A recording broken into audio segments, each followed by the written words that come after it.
Welcome to The Blast Zone, the podcast where we dig up the bombs that shook Hollywood and try to find out why they went up in flames. This week, you're going to want your mushrooms for this, and I don't mean the ones that make you big. This is Super Mario Brothers.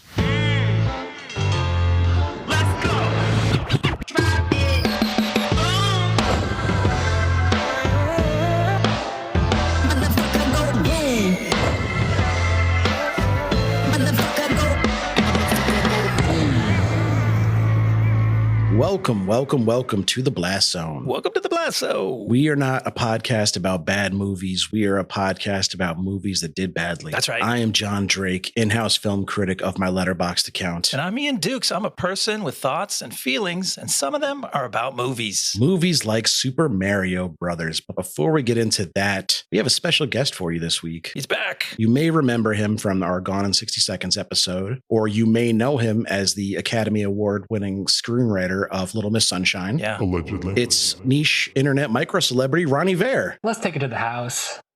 That's all you got?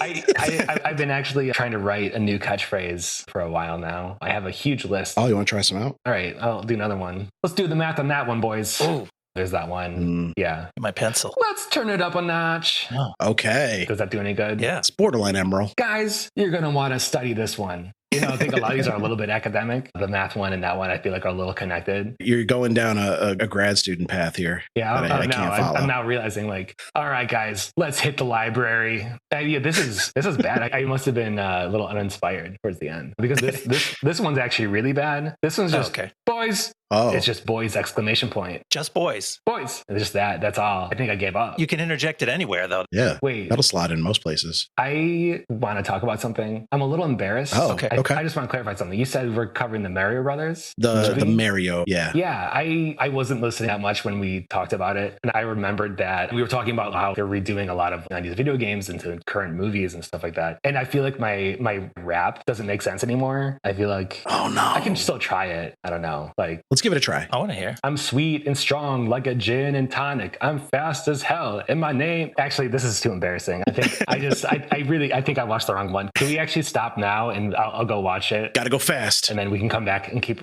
recording it. Let's stop here. It'll be seamless. Cut We'll it. edit it. Okay. Cut it. All right, cool. Ron, what'd you think of the movie? And we're back. All right. Oh, that was interesting. It's dark now. Boys. Boys. Yeah. Ron's wearing glasses to show that time has passed. It was cool. Good movie. Ron, just tell us how you're doing this week. Let's not jump the gun here. I am doing 7.8 out of 10. Average. That's a movie. good rating. Oh, Yeah. On like a Gaussian curve, that's like right in the middle, I feel like. Oh, yeah. You're doing academic shit again. Oh, God damn it. I got to stop. You know what? I got locked in the library for one night and I read as many books as I could. I fell asleep and I didn't have anything to do for 8 hours. And now I'm chock full of huge words. Check this out. Trigonometry. You ever heard that before? I just learned it. I Yeah. feel like you're making that one up. No, it's real. What does it mean? It was invented by Albert J. Trigg. Okay. All right. Ron's being fucking weird, Ian. So why don't you tell me how you're doing this week? I'll be earnest. Every day that I'm not stricken lifeless by a modern superbug microorganism is a good day. That's just something I'm trying to keep in mind as I suffer the slings and arrows of outrageous fortune. Jesus. I'm walking. I'm standing That up. was so dramatic. My body is largely functioning. Ian's like, I don't know why our listeners are worried about me. I'm trying to segue to you, John, because actually both you and I have been through the ringer lately in terms of microorganisms invading our bodies. I'm well over mine, and I wanted to check in with you to see how your body's handling things. Well, this week I've just been like turning and turning in the widening gyre. The falcon cannot hear the falconer. Things fall apart. The center cannot hold. No, okay. No, Ian is correct. The reason we missed another week is because your boy was quite under the weather. Yeah, took to hear. I traveled to Portland, Oregon with my lovely wife, Jamie, to celebrate our anniversary. We had a great time. But the last day we were there, I was basically bedridden. It was probably irresponsible to fly just in case I did have COVID, even though I was tested negative. Ooh. But I did it anyway because you know what? No one cares anymore. There's no rules. There's no That's laws. cool. We'll edit that out so you seem like a better person. Yeah, no, the listeners know. They know who they're getting. Yeah, it turned out to just be a severe ear infection and that turned into a sinus infection or vice versa. Who knows? It's a chicken and the egg scenario. But connected. it knocked me right on my dick. And that's where I stayed for many days. But I'm on antibiotics now. I feel better. I'm drinking a beer on antibiotics. Just making sure that there's not a single biotic in that freaking vessel. People are always like, oh, probiotics. I'm like, no, I'm antibiotics. I'm going the other way. Hate biotics. Yeah, give me the stuff that kills the biotics. If I see one biotic, it's on site. My gut fauna is just holding on by a thread. Kill those motherfuckers. But yeah, I'm on the mend, but still, as you could probably hear in my voice, not 1,000%. But that's good because I 1,000% don't give a fuck about this movie. 1,000% would be too much. That's another thing I learned in my academic era. It's a lot. Ben Stiller spent a night in the museum and he met like pharaohs and was it General Custer? Who was Robin Williams in that movie? I don't know. Teddy Roosevelt. Ron spent a night in the library. I still met Owen Wilson, obviously.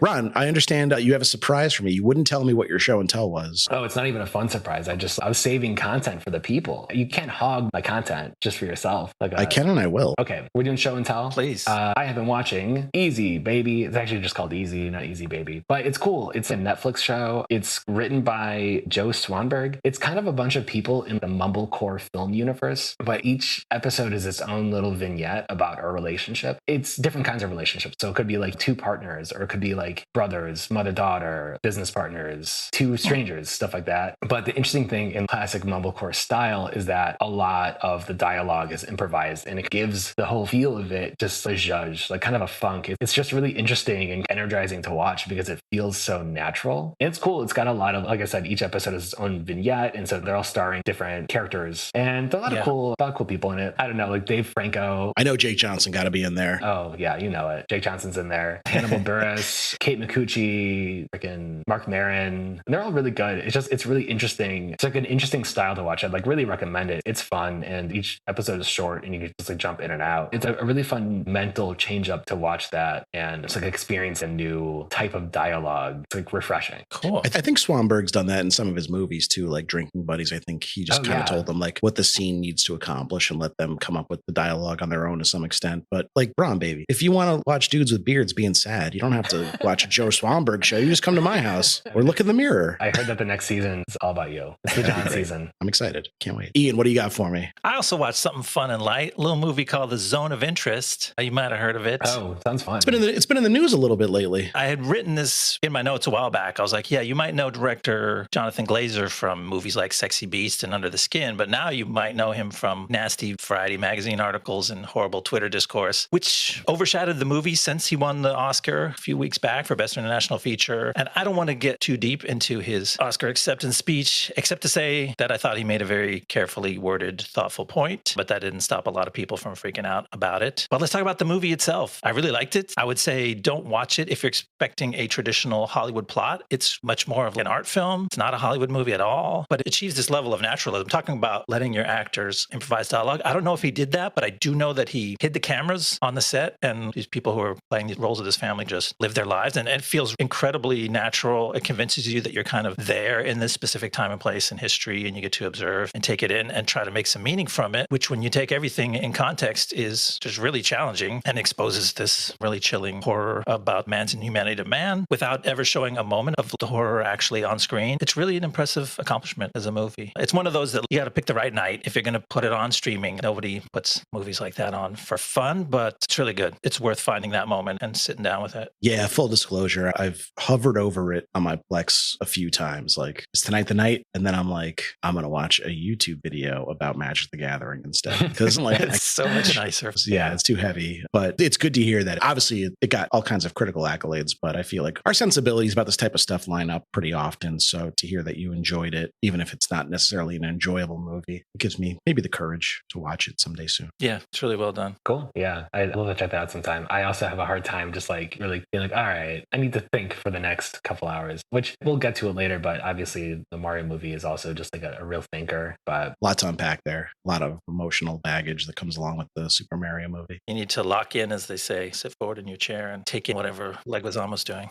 It makes a lot more sense when you realize that he was fucking hammered for the entire movie. We'll definitely talk about that. But so like I said, I haven't watched a ton of movies in my spare time. Like there are weeks where I just go on movie binges. I'll watch one or two a night. Lately, it just hasn't been the case. I haven't been feeling it, but I'm still doing my stories, shows. I checked out the new Kate Winslet show, The Regime. But you know how I feel about Kate Winslet and especially Mare of Easttown. Like, did she keep her Philadelphia accent for this one? Yeah, she's in a nameless like Central European country, but she's like, I need a hoagie. Can you get the water? Could you get the water ice? I need a water ice. It's weird that in every scene she's holding the Wawa wrapped hoagie. It's just look. It makes all right, sense. if we're gonna get off topic here, can we give Kate Winslet her flowers? Because she's not American. She not only mastered an American accent as a British person who actually lives in the UK. I looked into it. It's like maybe she's lived in California for 20 years. No, she lives in the UK. She mastered one of the hardest regional accents to figure route, So tricky. which is the Delco, which I don't know, is it okay to say that, Ron? You're a Delco native? I'm Philadelphian. I'll let you say it. I'm granting you the permission. Thank you kindly. Did you watch Mayor of Easttown, Ron? No, I didn't. I lived it. No, I.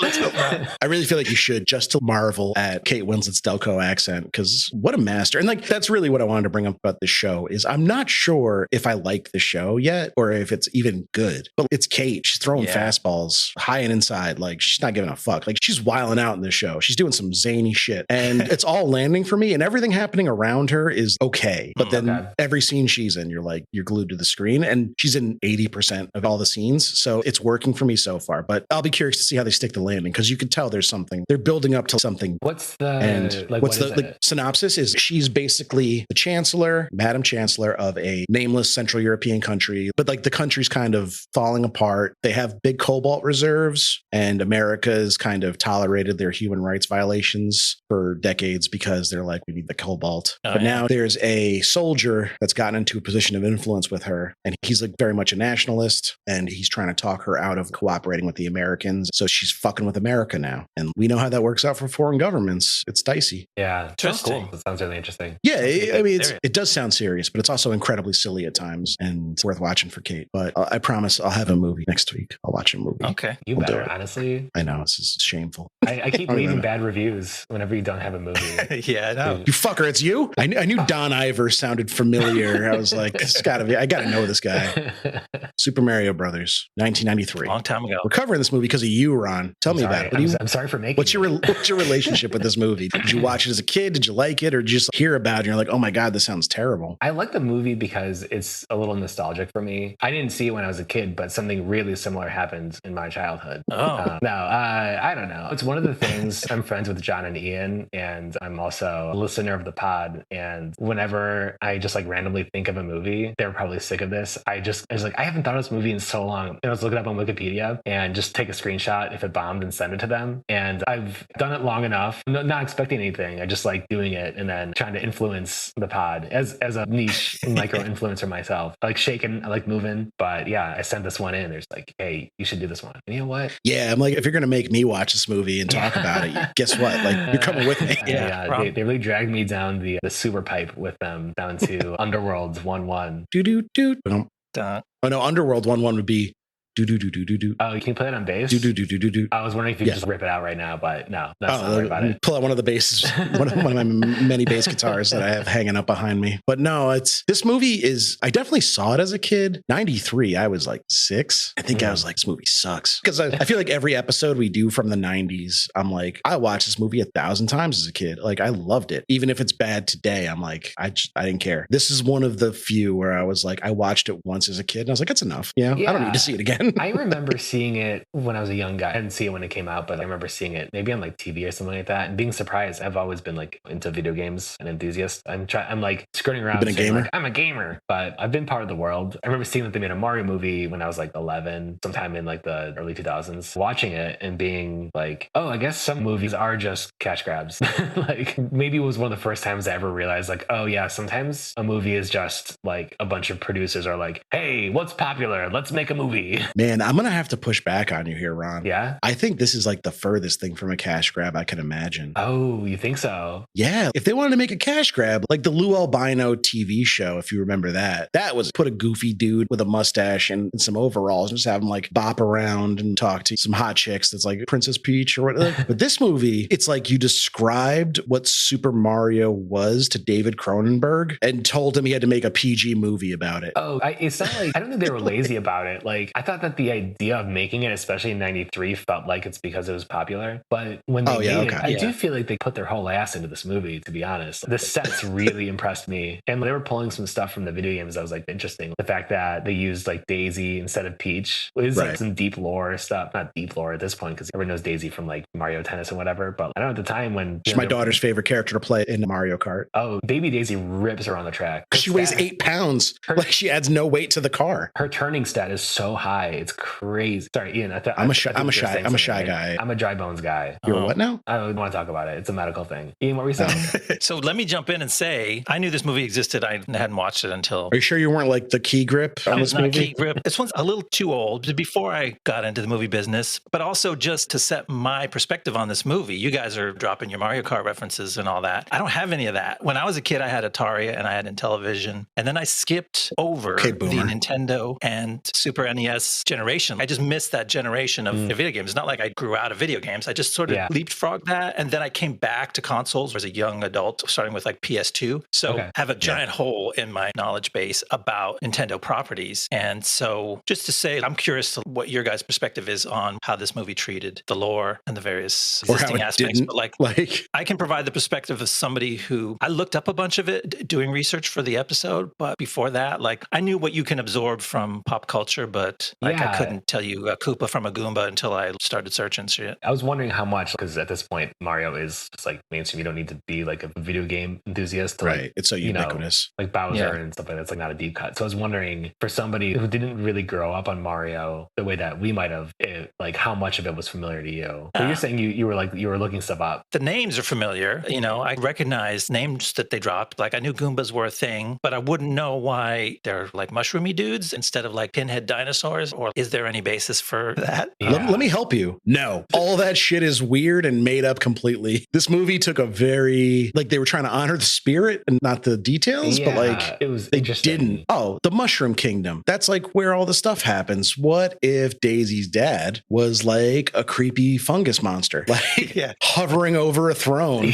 Like I was like, oh, I guess that's like a thing in Super Mario 3 with like our king's been transformed into a spider, and he's like a silly little spider. But no, it's like a gloopy mushroom disaster. It's so gross on screen that I have to I had nightmares about it. I swear to God, I did. I'm not even exaggerating. I'm so glad you brought up like Cronenberg, because that is like truly the idea to be like, oh yeah, Mushroom Kingdom. What's the most fucked up form of fungus we can think of? That's when I was like, this shit is disgusting. This is a PG movie. Like that's probably why I didn't go back to it, honestly, because the movie that scared me the most as a kid was Fern Gully, when there's like that big sludge monster that's like crawling across the land. This is like 1,000 times worse than that, and it's live action. It's funny because I feel like there's a lot of stuff in this movie that is very much for kids. I think it's a movie that has a lot going on, and clearly they wanted to add certain scenes that were a little extraneous where they just wanted things to be fun for the kids watching. But then they have other scenes that are just like not fun, that are just weird and goopy and like unsettling and stuff like that. Goopy is a good word to just describe this movie overall. Yeah. It's a very goopy movie. The movie is a little viscous. It is. At many points, I think you're right. You're pointing to something that I noticed. Like they're a little bit too serious. They're like, we have to integrate all this lore, and now we have to follow through on it. And like, if you were just making a kids movie, just use the same name. Hold on, helicopter attack. Are you under attack right now? I'm always under attack, man. This is LA, baby. This is how we live. They open Ian's door and just, Mr. President, we need you. Every time Ian's in the streets, he hears yak, yak, yak, yak. Where's my Kendrick fans? I was there. Oh, okay. So they started writing characters in, and then they made up their own version of the history of this world for the movie. And then they just, they got too serious about it. They're like, of course, this has to connect now. So we have to like explain all this stuff. And it's too deep. It's a new variation of the lore for nobody. Who would want to learn the lore of this world? Not us. What you're describing exactly what happened in this movie, but not like in the correct order. You want to give us the real lowdown? Yeah, I'm going to give you the real lowdown. Let me do my monologue. It's a good lead in. All right. We never have good segues in my monologue, and that's actually a good one. Yeah, let's hear how this thing happened. Video game movies are ubiquitous now, but in 1993, they didn't even exist. He's not serious. I'm serious. Super Mario Brothers is literally the first movie adaptation of a video game. As far as the first good video game adaptation is concerned, maybe Lara Croft Tomb Raider, maybe the original Resident Evil. Critics absolutely hated both, but they looked like real movies, which is something. For my money, it wasn't until 2006's Silent Hill that an actually good video game movie was released. My point being, for a long time, video game movies were expected to be terrible, and the Super Mario Brothers movie has a lot to do with that. Roland Hofe first had the idea of taking the Super Mario games, most popular in the world at the time, and making a live-action movie out of them. He met with Nintendo of America president Minoru Arakawa and presented him with a script treatment. A month later, Hofe went to Japan and pitched the idea to the big boss, Hiroshi Yamauchi. They reached an agreement, with Hofe getting temporary control of the character. For their part, Nintendo was incredibly hands-off, giving Hofe carte blanche to do as he saw fit with the movie. The first screenplay was written by Barry Morrow and was basically a palette-swapped version of his Rain Man script. It was so close to Rain Man, it was nicknamed Drain Man by the production team, because Mario goes down the tubes and stuff, you know? I'm an excellent plumber. It was also described as, quote, a serious drama piece, end quote. Next, Jim Genowin and Tom S. Parker, who I can only imagine added the S so people wouldn't mistake him for Elvis's evil manager, were brought in to basically start over with a more faithful adaptation. Genowin later said the script was an early precursor to movies like Shrek, poking fun at fairy tale cliches. Greg Beeman was attached to direct at this point, but his movie Mom and Dad Save the World was a massive bomb and he was let go by nervous producers. Harold Ramis was then offered the directing job, but turned it down, and if you know anything about Harold Ramis's directing career, that's saying a lot. Hoffe had been a fan of the Max Headroom character and decided to reach out to the creators, married couple Rocky Morton and Annabel Jankel. Hoffe traveled to Rome to meet with them and was impressed by their vision. They thought the movie should be more akin to 1989's Batman and 1990's Teenage Mutant Ninja Turtles, less fantastical and more gritty. Hoffe agreed, and he finally had his directors. They brought in two more screenwriters, Parker Bennett and Terry Runte, to revise the script and balance the comedy with these darker elements. While the directors liked Bennett and Runte's work, the producers thought they were too comedic and fired them. This is hilarious. Get the fuck out of here. Dick Clement and Ian LaFrennais were hired and asked to revise the script into a more adult and feminist project. They expanded Princess Daisy and Lena's roles, and Bertha was introduced as a black woman, because Bertha is a very feminist character, obviously. Producers were now worried that the movie was skewing too far away from the intended young adult and family audience, which is hilarious if you've seen this movie. Behind the backs of directors and the signed cast, the producers brought on Ed Solomon and Ryan Rowe to write a more family-friendly script that relied less on special effects. That brings our total writers to 9. At this point, Martin and Jankel considered leaving the project, but stuck around because they realized the pre-production materials and the many different iterations of the script would make no sense to another director. Bob Hoskins and John Leguizamo had been cast as Mario and Luigi respectively, and production was only a few weeks away. Disney then bought the distribution rights to the film and understandably said, what the actual fuck? What the actual fuck? Demanding massive rewrites. We don't know how many writers Disney hired, but we're up to at least 11 so far. Shooting began on May 6, 1992 and wrapped on July 27th of the same year. Hoskins hated the process of filming, clashing often with Morton and Jankel and injuring himself several times. But to be fair, he also admitted that he and Leguizamo would get absolutely hammered before filming and even in between takes, so injuries were kind of to be expected. Morton and Jankel were initially locked out of the editing room by the studio, but got the DGA to intervene on their behalf and they were allowed to finally oversee editing. With a final stated budget of $48 million, the bad buzz around the movie and the even worse reviews it was getting from critics doomed it from the start. It only made $8.5 million its opening weekend, good for 4th place, and would earn just $38.9 million worldwide before leaving theaters. It was a cautionary tale for decades, with most of the cast and crew disavowing and trying to distance themselves from it, though it has earned a significant cult following more recently, with a webcomic sequel and a fan-made extended cut being released.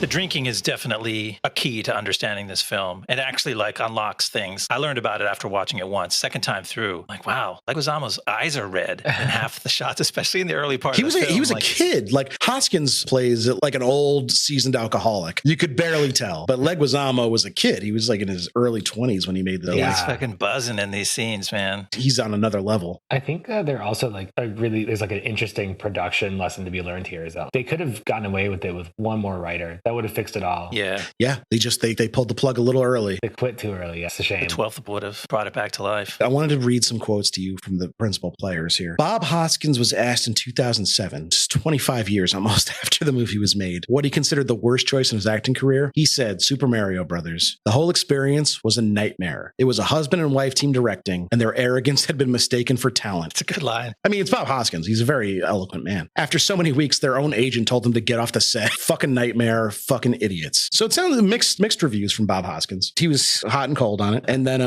Leguizamo in 2011, interview asked him 3 questions. What is the worst job you've done? What has been your biggest disappointment? And if you could edit your past, what would you change? His answer to all 3 was Super Mario Brothers. Yeah, consistency. And then Dennis Hopper in 2008. So Dennis Hopper hated this movie enough that he actually remembered making it, which is an accomplishment for Dennis Hopper. That's frightening. He said, it was a nightmare, very honestly, that movie. It was a husband and wife directing team who were both control freaks and wouldn't talk before they made decisions. Anyway, I was supposed to be down there for 5 weeks and I was there for 17. It was so over budget. My 6-year-old son at the time, he's now 18, he said, "Dad, I think you're probably a pretty good actor, but why did you play that terrible guy King Koopa in Super Mario Brothers?" And I said, "Well, Henry, I did that so you could have shoes." And he said, "Dad, I don't need shoes that badly." I don't believe Dennis Hopper's son said that, No. but it's a great line. That's a very much Ruth Conda thing. Dad. My child said, like, no, but No, they didn't say that. That's what you're thinking, and you didn't want to say it yourself. Yeah, so said my kid said it. you needed a conduit. Now, I wonder if there's like a chicken and egg thing with Bob Hoskins getting injured on the set. It was like Right. Was he drunk? Was he drunk and and that's when missing he his got injured? cues? Or did he start drinking when he's like, this set is fucked up? Like, I saw one behind the scenes thing that showed that in a bunch of those early scenes when they're driving around in the plumber's van, he keeps one arm close to his belly, like he doesn't lift his right hand. And that's because he's wearing a cast on the hand because it got slammed in the van door. And so you feel for this guy, like you get why he was pissed. I mean, aside from the script and the directors and everything else, this guy had reason to hate this production he was on. Bob Hoskins is like a world-class British thespian. Not a joke. He's not a joke. It's funny how he went from British kind of crime tough guy. I watched part of this movie Mona Lisa that he was in a few years before. Good fucking movie. I like that movie. Yeah, cool movie, but he's like a low-life, low-level driver for a neighborhood mobster in London, and he's great at that. He kicks ass at that. And then somehow he got Roger Rabbit, and then American studios were like, children love this man. Let's cast him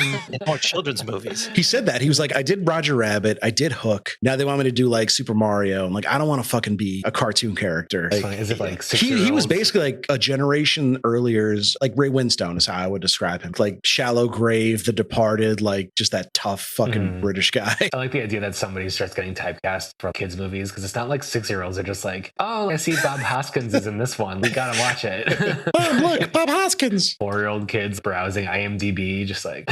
It sounds like everybody fucking hated it, and now like people are having to soften their takes about this movie because too many people like it. So John Leguizamo can't just go on an interview and be like, that movie was fucking terrible and I hated it, because a few million people will be like, I loved it and I did a fan edit of it and it's my favorite movie. So he's got to be like, it was good for my career, because it was widely considered his breakout role. I could see people hating something and drinking on set and stuff like that if they know that the movie is going to come out poorly. They were saying they got there and the directors were not great to work with. They weren't communicating and stuff like that. Do you know of any stories where actors are just like, this was like horrible to film, it was an awful experience, and then the movie actually ended up turning out pretty well? Yes, there's a few of them. Apocalypse Now. Oh man, the biggest example is Titanic. Oh, yeah, everybody really? hated making that movie. Oh, I didn't know that. I know what's the PCP story? Yeah, somebody spiked like a big thing of soup with PCP. I actually didn't realize that they make soup without PCP until I heard that story. Right. Yeah. It seems like, why would you eat soup? There's no fucking angel dust in it. But no, it was LSD. My favorite like tidbit about that story is that James Cameron immediately knew what was happening to him and gagged himself and threw it all up and was kind of okay. And I was like, how much fucking LSD did James Cameron do? Where he's like, yep, I know what's happening. You're not getting me. Like James Cameron must have been getting fucking high in the 70s to be like, but also Fury Road was a more recent one. Like everybody hated making, and like people died, like stunt people, because it was just like a very chaotic production. Went over budget, it went over shooting schedule, and it was just a masterpiece when it came out. But yeah, I love that they actually brought in really good talent. Hoskins and Leguizamo are just great. And as much as they hated what they were doing and didn't believe in it, their talent shines through. Hoskins is a fucking G, man. I still loved him in this. He's a great yeller. He's so good. I agree. He's basically Eddie Valiant. Like he's just playing Eddie Valiant. He's playing his character from Roger Rabbit, more or less. Yeah, that's true. I love it. Except for one thing. Actually, no, not except for one thing, because it's consistent throughout both movies, is that Bob Hoskins is a fucking pussy magnet. Pardon the lewd expression, but like the ladies cannot keep their hands off Mario in this movie. He pulls, man. I don't have to tell you. His girlfriend in this movie is like a 10 out of 10. Like she's a dime piece. That's true. And then Bertha can't keep her hands off him. She's seduced by him. I think that weird lady Lena maybe wanted some Hoskins D. You know that Bob Hoskins is 5'4"? Really? Yeah. Short king to the max. In universe. He's almost in little guy territory. Oh, yeah. He's Is 5'4" little guy? Yeah, is he a little guy? He's 5'4" little guy.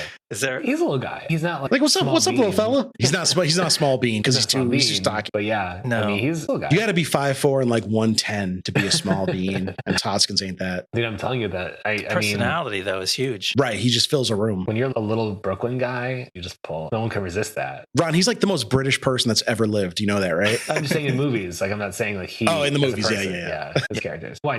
Are people really into him in real life, or is it just movies? I don't know. He sadly passed away, but I assume he had bad shooters in these streets. I'm dedicating this episode to Bob Hoskins. Like Roger Rabbit was a very important movie for me as a kid. Like I watched that shit nonstop. Eddie Valiant was just, he was that dude. Yeah, but this is a horny movie. You touched on something. A lot of the plot turns on these brothers pulling chicks, right? Actually, the inciting incident of the movie is Luigi sees a girl on the street and he chats her up. He sees a girl on the street and he is dumbstruck by horniness. He's entranced. And Mario's like a champ wingman. He hooks him up. Oh, yeah. He's a G. Yeah, it's one of those movies where the character is like so horned up that he meets someone who's just like, yeah, I'll die for you. That was a thing in like the 80s and early 90s more than it is now. You don't see that as much. Like it's real Romeo and Juliet shit. I know I just met you, but I'll just pass gently into that good night for you. Oh, you mean to cross into an alternate dimension and battle dinosaurs, people? Yeah, sure. It's fun though, because it's real basic, but they actually sell it. Like they make it work. It's not like a stretch. You're like, oh, I forgot you can make a movie. What could be more relatable? I know it's super relatable, but like they pull it off. You're like, oh yeah, it's just two youngsters who are both pretty hot and they dig each other and they're just going to like do whatever because they're into it. And then in the 5 years after this, Samantha Mathis moved on to Tom Jane in The Punisher. We talked a lot of shit about Samantha Mathis on that She's episode. much better. She's much better in this movie than she was in The Punisher. But who's the handsomer dude? Oh, That's a tough call. Tom Jane or John Leguizamo? Jon Leguizamo is 5'8". So are we, Ron. So are we? I don't know. I'm just saying. Tom Jane's got to be pushing 6 foot though, right? Look it up on your Google machine. Tom Holland 5'7". That's just what's coming up right now. Listen, I'm not trying to like. I typed Tom, and the first thing that comes up is Tom Holland was not even a twinkle in his parents' eyes when this movie was made. Whenever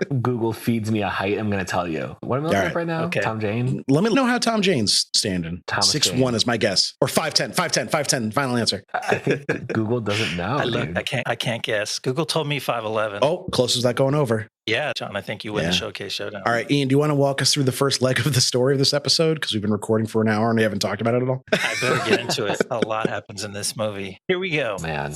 In Brooklyn, there lives a pair of brothers who run a struggling two-man plumbing company. Their names are Mario, played by Bob Hoskins, and Luigi Mario, played by Jon Leguizamo. One day, Luigi meets a pretty woman named Daisy, played by Samantha Mathis. He asks Daisy on a date, where she tells him about her work. She's in charge of a local archaeological dig where they found dinosaur bones and evidence of the meteor that wiped the dinosaurs out. But there's a slimy contractor named Scapelli who happens to also be the Mario brothers' arch rival. Scapelli wants to shut down Daisy's dig so he can resume his construction project. So he sends his men to sabotage some of the water pipes. When the Mario brothers find out, they rush to help Daisy quash the leaks. At the same time, there's an unrelated pair of henchmen named Iggy and Spike, played by Fisher Stevens and Richard Edson, who have been searching around Brooklyn looking for a princess, and they home in on Daisy in the flooded tunnels. Iggy and Spike grab Daisy, and they disappear through what appears to be a solid rock wall. The brothers try to stop them, but they only manage to snag the meteorite pendant that Daisy wears around her neck before she's gone. So, an enthusiastic Luigi and a reluctant Mario jump through the rock wall after Daisy and are transported to a strange new land. I'm going to keep it a buck. I was on board for this whole part.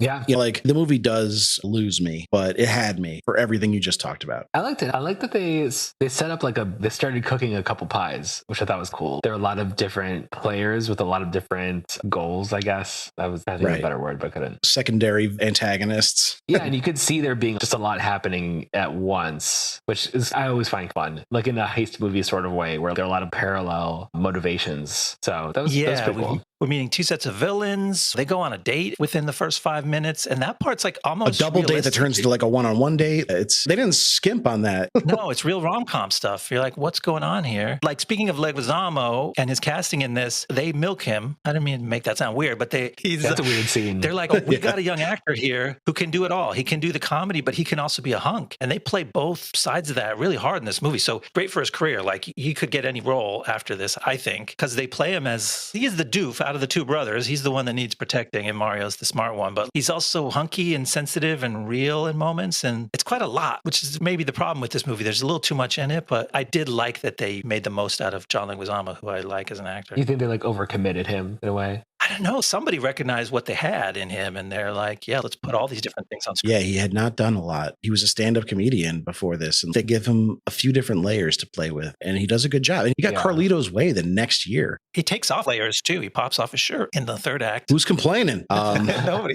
Sorry, he's an underrated handsome guy. I texted you guys about this. So yeah, he totally is. He's a handsome young dude, and ladies need love too, and the fellas who like dudes. No, cut all that.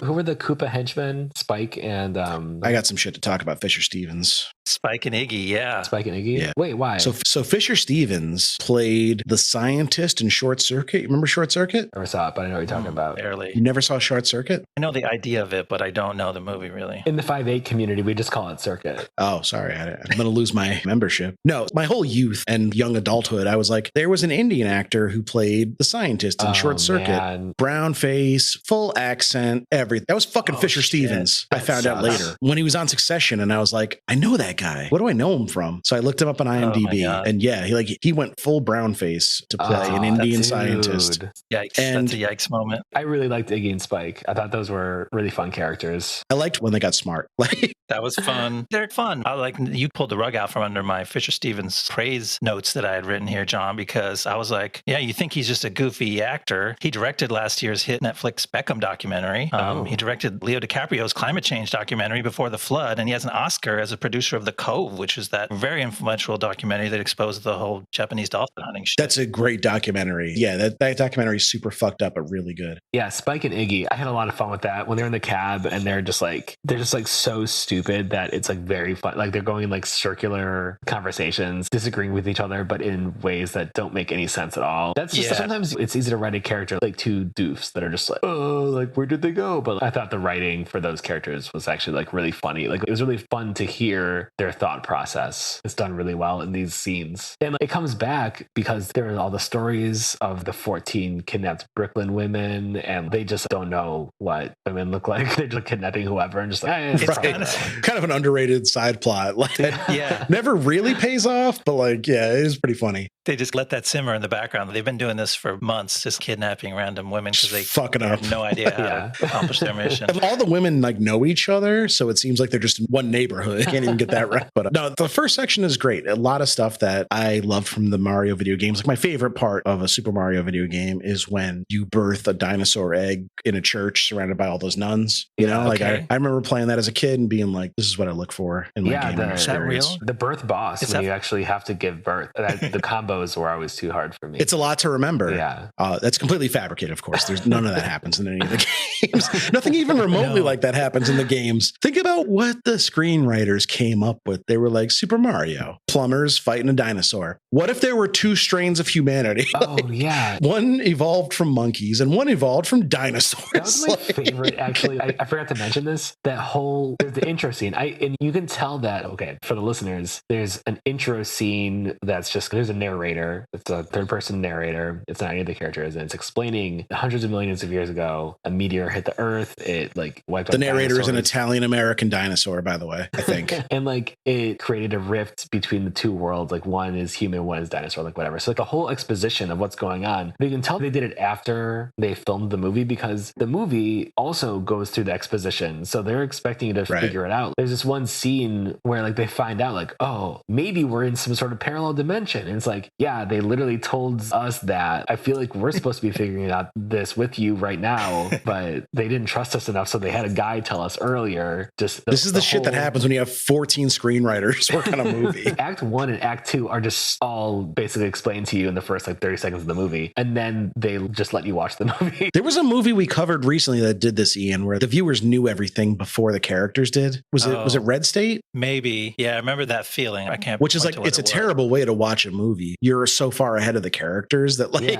you're just waiting for them to figure out the shit you already know. I would argue that this movie, it was the right choice because I got the dinosaur stuff. I'm like, yeah, I know what happened to the dinosaurs, but I didn't take the specific meaning about the splitting dimensions and evolution. I didn't catch that till the middle of the movie. And then there's a second prologue. There's a second flashback scene before the movie starts, which is just 20 years earlier, which is the part about the nuns and the dinosaur eggs where Daisy is born in Brooklyn. And that didn't mean anything to me. That was just some images on the screen. I'm like, I don't know what that was. The dino egg, nuns, whatever. And it didn't matter. Like I watched the rest of the movie and I forgot that first scene existed. And you're right. That didn't need to happen. It was interesting to see none of it that matters. So we could maybe see that somebody hatched from an egg and we could maybe try to connect that later. But if that scene did not exist at all, it's not like it explained anything we needed to know about Daisy being technically a dinosaur. They could have said that later because clearly some of the dinosaurs are like it does support my secondary theory for this movie, which I told Ian. I don't know if I told you, Ron, that Luigi is also a dinosaur. Okay. Yes, that is a fun fan theory. He's roughly the same age as Daisy. crazy. Neither of them know their birthday. He was like, I was left on a stoop 20 years ago. And she was like, so was I. Yeah. And he's drawn to her. I think he was like the same night there was 2 eggs they left, and he was one of them. Oh man. In the sequel, they were gonna maybe at another convent or whatever. Busy day for the Catholics that night in Brooklyn. Look, there's not much else to do there. If it's a weekday, what do you have to do, really? Like, Sunday's your day. The rest of the week is yours.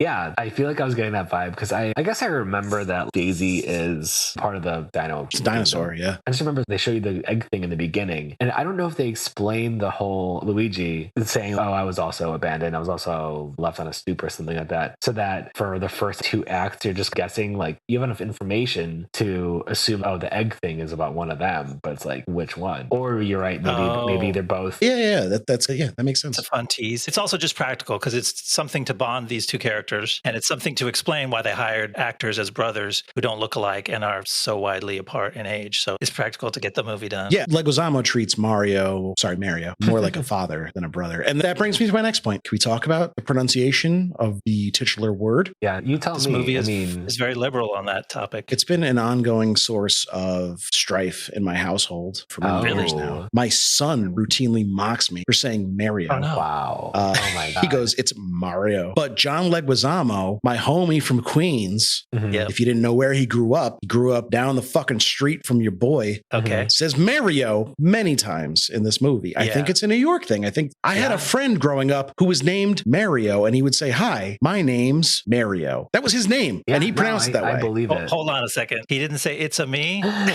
Shout out Mario Bianchi if you're listening. But no, he did not say it's a me. I don't think he liked that joke. Yeah, no, John, you're real. I was going to ask you, it wraps around. So Leguizamo says Mario a couple times near the beginning. They coach him back down. Like, buddy, we're selling the movie as Mario Brothers. He's like, okay, whatever. And then at the end of the movie, they bring in a newscaster who I assume may be an actual New York news guy for a final scene broadcast. And he clearly says Mario. So I'm like, I think it's a New York thing. This guy might be legit. Because I feel like I've heard people say Mario before. John, you're not the first person I've heard say it. I totally believe that it is like, thank you, like areas with a lot heavier of an Italian American population. No, it's probably real. lean Mario. I don't know why, but that's how it was always said to me. Yeah. And also, my grandfather's name was Luigi. So okay. He went by Gino. Do you know, later. did he have parents or was he born of Was he left on a doorstep? It's funny you should ask. He was actually abandoned by his parents. Oh shit! You might be part dinosaur. I'm not even joking.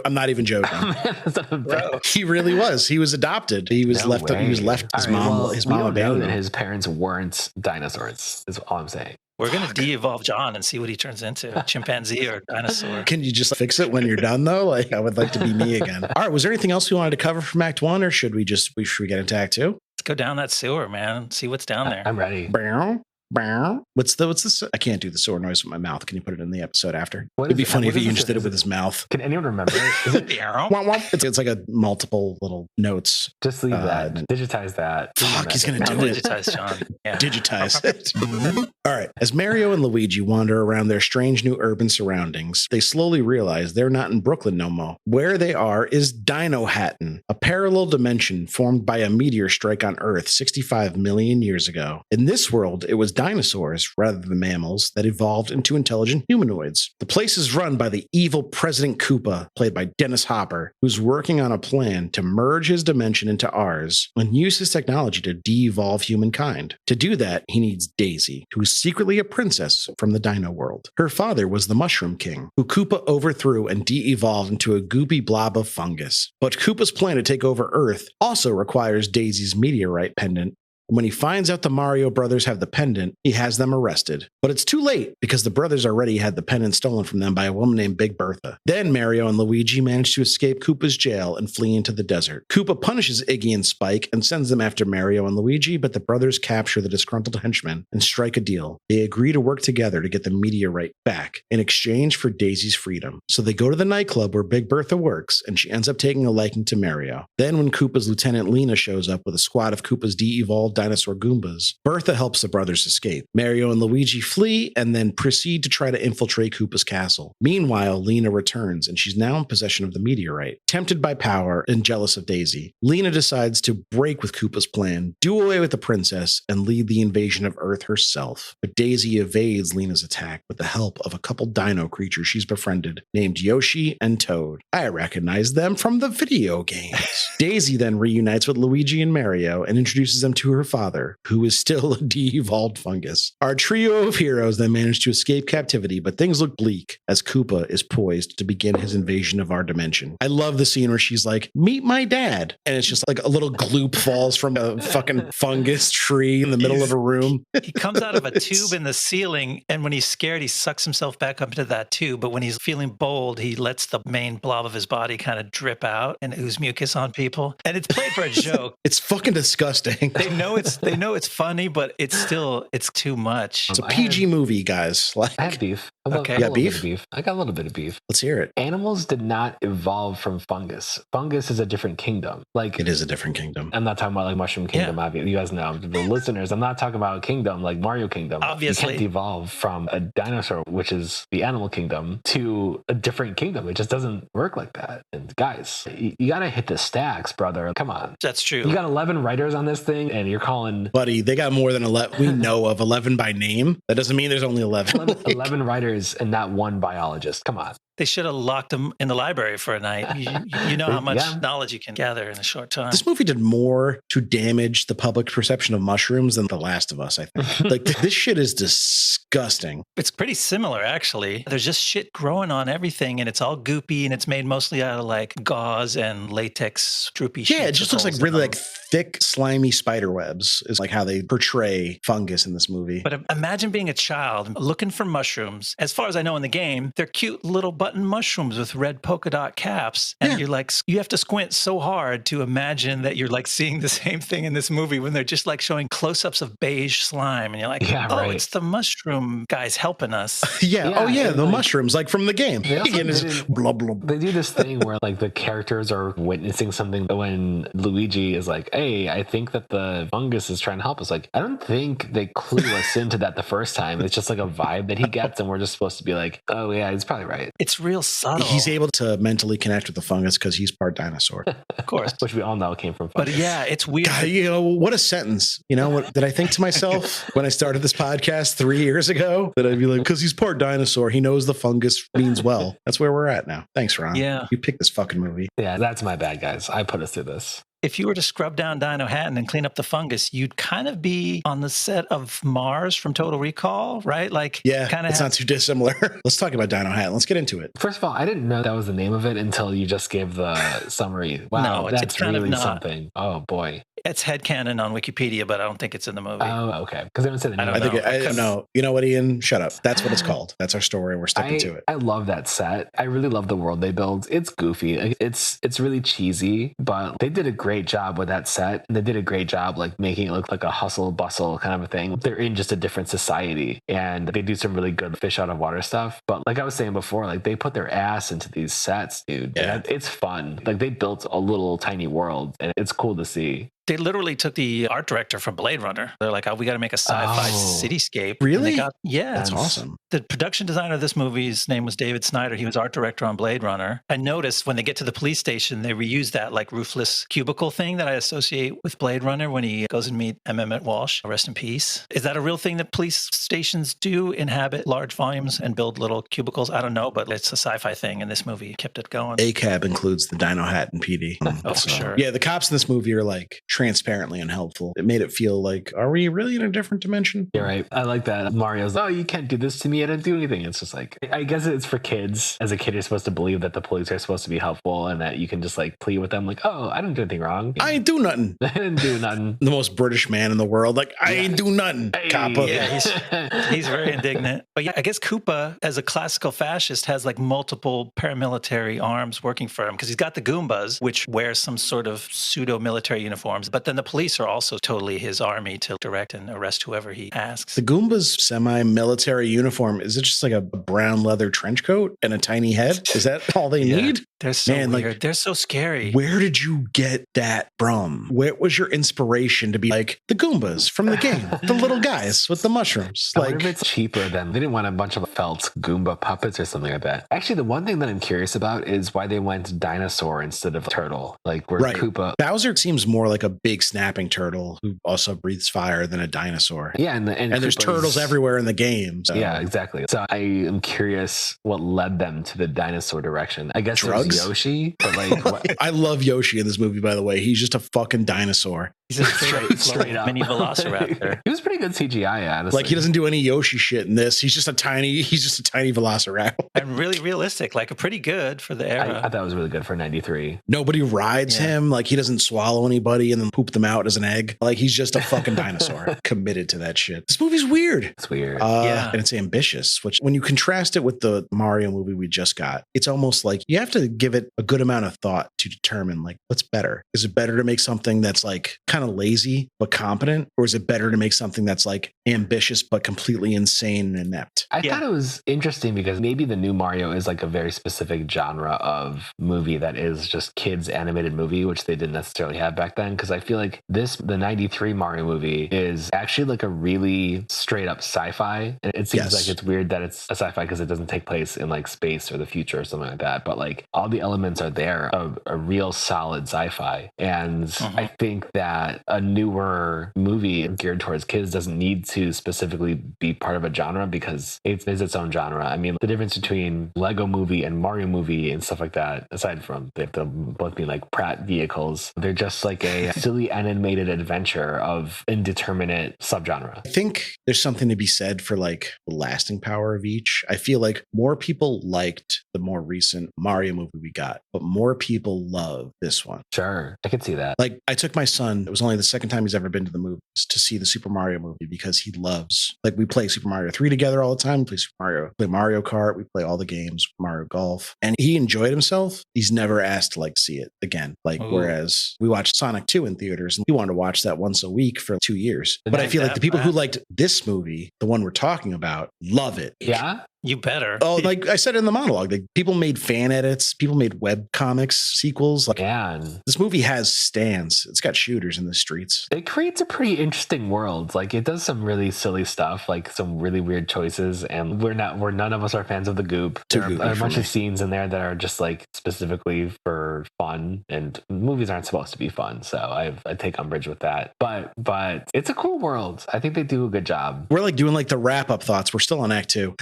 This happened last time. This happened with Gone 60 Seconds. We're like we have so many thoughts. We just want to get them out now. We totally forgot that there's just like a whole. There's so much movie left. Let's talk about some of the choices. Dennis Hopper as President Koopa. Sure. He's good. One of my questions is, why did they make him take a Baron Harkonnen mud bath in the middle of the movie? Baron Harkonnen does feel like the inspiration for Koopa, doesn't he? Like his outfits, his kind of like his hairstyle in this movie. His sick, twisted world that he lives in of decadence and debauchery. There's a whole scene and he just waxes poetic about how much he loves bathing in mud. I'm like, what are you doing in there, buddy? Like that was actually behind the scenes footage they captured of Dennis Hopper. It wasn't even that's just Hopper. Like he was just doing that and they were like, you know what, this kind of fits the character. We'll use this. But despite the fact that he also said that he thought this movie was a piece of shit and he hated the directors, he gives a good performance. I guess that's a testament to the acting of Dennis Hopper. He gives a good performance because he's playing Dennis Hopper. But it works in the movie. Which like by the 90s, I don't think he's ever like he played characters in the 80s. By the time the 90s rolled around, I think he was just like comfortably Dennis Hopper. That's what he's going to do. You could cast him as whoever. Maybe because he didn't care. He's more relaxed. So there's a strong parallel to another movie that we covered, Waterworld, where he plays the insane bad guy Deacon. I also dug him in that though. We dug him in that, but he's more loony and like, what the fuck's going on? Whereas this one, he's grounded. Maybe it's because he doesn't care. He's just, let me just play this straight. And it's like, oh, I kind of believe this Koopa is a real dude. Yeah, maybe like people should make Dennis Hopper miserable more often on set because like he dialed it back a little bit. It really extracts a good performance out of him. Yeah, like that's just his baseline. But yeah, he's, I don't know. Would someone else have been better? Maybe. Like, I would have done it. No one asked, so I didn't. But you wouldn't even dressed up. You would just been like showing up in your salmon hoodie. Hey guys. Hey, it's me. It's Emma King Koopa. How's it going? We gotta get this Princess Daisy. Let's do it, guys. Come on. Oh, hey, cool mud bath. Can we talk about other references? Yeah. Inside Dino Hatton, the chase scenes, the vehicles are super Mad Max. They're chasing each other in a very frightening way. And the fireballs get bigger and bigger until I was like, what the hell? It's kind of terrifying. Thought I imagined all that. I was very high both times I watched this movie. And I'm glad to hear that it really happened. Yeah. I'm sorry. I didn't care about this movie a lot. No, it's going to get harder, you guys. We got to get through. I mean, there's so much plot. Like some aspects of the movie are like people put a lot of work into it and there's a lot of payoff. But some of it is just like a fever dream. Yes. Yeah. Like, I lost the plot so many times. The second half of the second act, it gets so convoluted. You cannot care because it hurts to try to follow it all. Yeah, right. You made a good point. You could tell people put a lot of work into this, and you're 100% right. There's effort on screen here, but I guess it feels to me like a 5'2" guy putting a lot of effort into being good at basketball. It's like, yeah, you put a lot of effort in, but to what end? What's your goal here? What's the end game of all this? Like, you wanted to make a weird sexual sci-fi movie. You picked the wrong wagon to hitch to. Yeah. You brought up the cars, like the chase scene, and as well as a lot of these sets, like you can tell that the people behind it were just like, they were going all in. And I feel like it was not met with the same effort as the 25 people that were running the plot. Like Ian said, they got the fucking guy from Blade Runner to build the... They paid the pyro guy probably $3 million. It's like you put in the effort in the weirdest places, and it made for a very unique movie and also a very uniquely bad movie. But again, we're summing up things. We're not done yet. I know. We can't wait Let's to talk just more. Are we wearing out here? Should we try to get into Act 3 and bring it home? Brother, we're not wearing out. We're worn out. Let's do it. All right. You know what? My classic catchphrase. Fellas, let's take it home. Boys.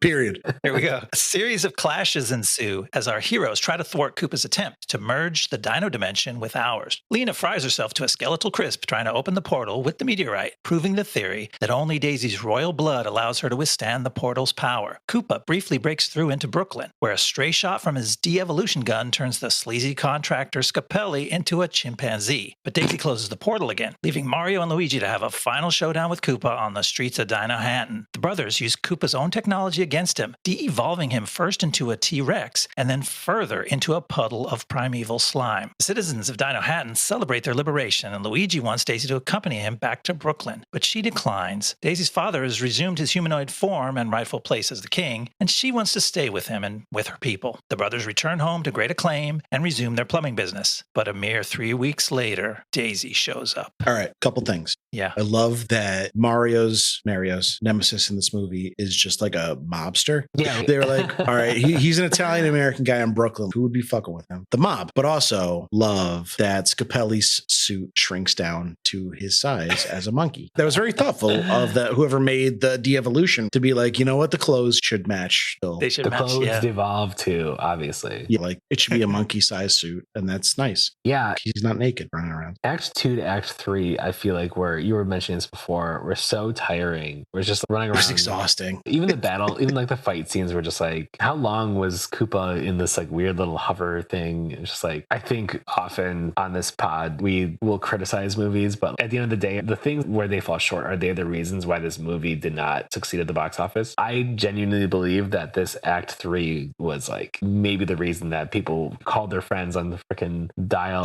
wired phones and were just like, hey man, don't bring stood next to a wall for 7 minutes to be like, don't go see this movie. Don't do it. Yeah, it loses you. It loses you hard. It really It's does. like- Yeah, I was so checked out. And I watched this movie twice and I was checked out the second time too. And I was like, I need to pay attention to the third act because I know I checked out the first time. Like, I really got to lock it in, buddy. I think that And then they it's like- just have so much fun setting it up and they could not take it home. Can I get in my screenwriter shit real quick? Yeah. Yeah. We all liked Act 1 of this movie. We thought that was like where they It was were hitting winning, it. yeah. What if Koopa and a handful of his henchmen just showed up in real world New York in the beginning of Act 2? I think that would have been better. Or if they changed the Act 3 location to Brooklyn. I feel like they were there for 1 second and I feel like it was exciting. Like there were stakes to it and everything. And then they were just like, no, we're coming back, baby. It's funny though, because Yeah. the new movie, the animated one, does the same thing almost. Oh, yeah? They go to Brooklyn for like a hot second at the end. Speaking of coming into the real world, New York City, there's a little shocking visual that they threw into the film for some reason. Oh, we're going to bring it up, huh? Can we talk about that? Let's get into it. The portal is open, so for no clear reason, suddenly Mario and Koopa are facing off. You should back up to Act 2 because... Oh, shit, really? Sorry, I didn't mean to interrupt. It's just they show that in Dino Hatton, they have the Twin Towers. Like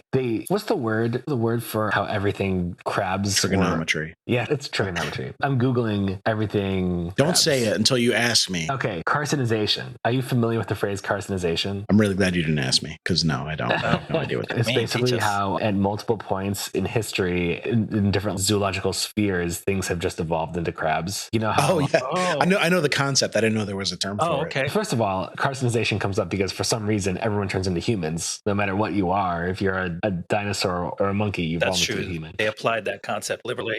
And the other thing is that both worlds they both settled on, oh, we got to have a freaking World Trade Center. it. We need these two tall These two rectangular towers. buildings. In Dino Hatton, they're already fucked up. Like, clearly, they already had their own Yeah. tragic event. They've been through some shit. Exactly. That's the problem. What was depicted on screen was you get back to New York City for a second. A lady goes, hey, look at that. They pivot over to the Manhattan skyline. I missed it the first time. It was so It fast. shows the Twin Towers in the center of the screen and they start melting. They start collapsing in front of your eyes. Oh And my God. in the movie, what they're turning into is Koopa's version of the towers from Dino Hatton, which are much more degraded and pointy and weird looking. But to our modern eyes, Watching it in 2023, we're like, oh no. it is a real oh no moment. And it's so fast and it's not explained. And I didn't catch to Ron's point. There is a point earlier where Koopa shows a globe and kind of shows what his towers look like on the outside and how there's parallels between Manhattan and his world. But I didn't catch any of that. I'm just like, what the fuck did they just do? They just turned to the skyline for literally 3 seconds of time to show the Twin Towers melting down. What the fuck? Ian was about to write like an angry op-ed. No, but it reminds me of nothing more than Final Fantasy The Spirits Within, which came out in 1997. But somehow when they went back to New York, everything was good except the towers were down. That's crazy. We should make a documentary on this. Maybe Fisher Stevens could produce something about this phenomenon of 9/11 in movies. Yeah, but in his natural skin. No fucking accents, please. Yeah. Speaking of accents, did Daisy always have a Brooklyn accent the whole movie or no? Samantha Mathis was born in Williamsburg, I found out. Oh, that's But cool. her character, okay, so she shows up 3 weeks later. She comes and she's like, hey guys, how's it going? Hey. I'm in a bit of a Did she pizza do that? pie here. But no, I don't remember her having a New York accent. No, for she any had of a the very movie. like, her accent was very like basic American, you know, Yeah, they like played Yeah. her very. They were trying to evoke all these like classic movie star things where they dress her in her mom's clothes and they make her up like a 40s movie star. she was a hottie. That's I'm not going to interesting lie. that you bring up the noir stuff. That's something I didn't necessarily notice. But yeah, you're right. That is like the treatment there, which I think is like a kind of a fun call. Yeah, it's a classic thing. The damsel in distress. She's a dinosaur. John Leguizamo's there. That's all the classic noir beats they're hitting. Wait, I need to figure out a way to record this. All right, so I'm recording the movie into my headphones right now, but here's Daisy. These are her last lines. I feel like now she like has an accent. Hold on. This is so lo-fi. Hey, it's me, Daisy.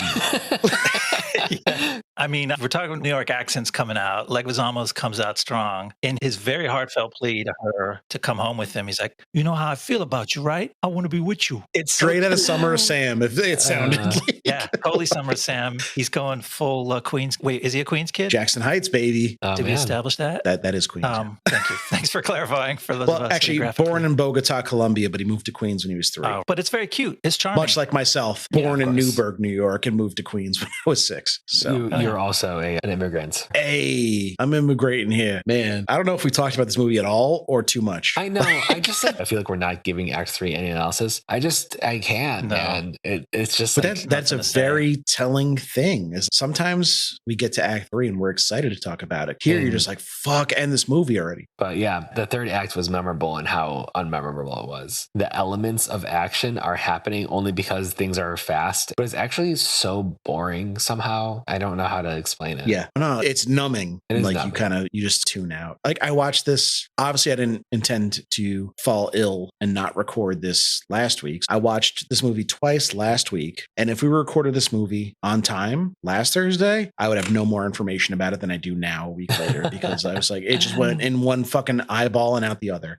It's so hard. I was trying to make sense of that final scene where they flash into Brooklyn, they come back, they continue the fight. There's 7 minutes while you're watching a tiny wind up a bomb walk along the underside of a catwalk for the big payoff. It's like the absolutely dumbest thing to try to set up a gigantic payoff around. And I get it. It's intended irony, but it's so fatiguing. It's just the pioneer. I mean, Kevin Feige saw this movie and he's like, this is how you end a fucking movie. Kevin Feige's like, this is my shit. Can I quiz you guys on something? Yeah. Speaking of Marvel movies, did you see the post-credit scene? No, you told me about it and I forgot to go Okay. back. I saw it. They What did a is it? post-credit scene. Talk about pioneering movie. It's just a punchline. It's Nick Fury, Yeah. I'm starting an initiative. the Super Smash Brothers. It's a silly joke. Two Japanese video game developers come to someone's New York apartment and said, we want to base a video game on you. And then you panned around to find out that it is not the Mario Brothers, but Iggy and Stan, or I forgot his name already. Spike. And they go, we got the name for you, the Super Koopa Cousins. That was funny. I say where you think you know where it's Wait, going. they're dumb again now? I don't know. They were sort of dumb smart, so it kind of never really took. One thing that I didn't love is that both of the Japanese businessmen were played by Fisher Stevens. Yeah, it was a weird choice. Yeah, it was a little uncomfortable. And guess what? That Super Mario Brothers 1993. I'm cutting it off. Oh, thank God.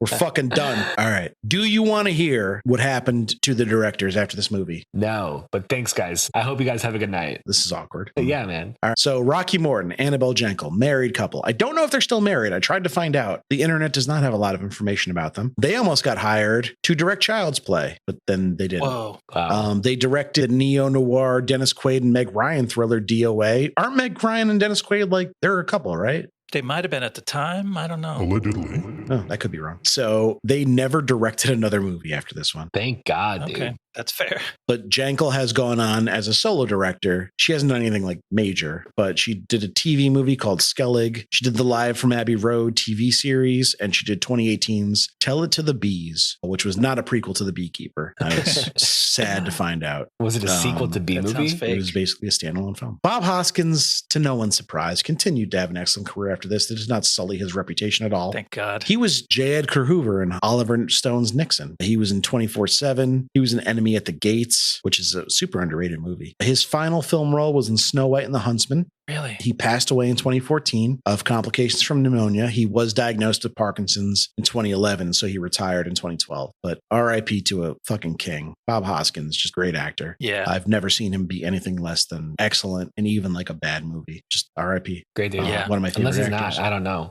There's no information out there to suggest otherwise, as far Love as I can that. tell. All right. And then John Leguizamo. Everyone knows John Leguizamo, but I thought it would be fun to do a quick retrospective. He's become a legit dramatic actor, obviously. This was considered his breakout role, though. He did Carlito's Way the same year, playing Benny Blanco from the Bronx. If you haven't seen Carlito's Way or haven't seen it lately, watch it. It's been a long time. It's really good. Brian De Palma. And then he made Tu Wong Fu, Thanks for Everything, Julie Newmar. I forgot he was in that, but he was really good in it. He was Tybalt in Baz Luhrmann's Romeo and Juliet. Oh, yeah. That was like- how's that line go? I was trying to interject with something good. I can't- I bite that thumb at me, sir. It's been a long time since I tread the boards, you guys. Yeah. I could see Ian doing Shakespeare in the Park as a youth. Did you do that? Just alone in the park. Yeah, just me. Just Ian in the park. Not Central Park, just a park. Just the park. Still a neighborhood park. Don't worry about which one. It was Echo Park. He was on the streets in Yeah. Echo Park doing Shakespeare. He was Clown in Spawn. I don't know if you guys remember that. Remember the Spawn movie? Oh, yeah. I don't remember much about the movie, but I remember him being associated with it. Yeah, he was Clown and then Violator. Michael J. White was Spawn. That movie had potential. It wasn't good, though. He's been in the John Wick franchise. I think at least the first two. I don't know if he's been in other ones. He was great in The Menu. Loved him in The Menu. Yeah, that's yeah. self-parody. It was very good. We heap praise upon him in Summer of Sam, the first episode we did with him. He recently hosted Leguizamo Does America in 2023, which explored America's Latino communities. And he's also just like a solid dude with good politics. He's been advocating for Latino representation in Hollywood, LGBTQ plus rights. Like he's on the right side of every issue I've ever seen him come up on. Great dude. So It's a relief. yeah, fuck yeah. John Leguizamo. Also aging fantastically. He still looks like a whole snack. Good for him, man.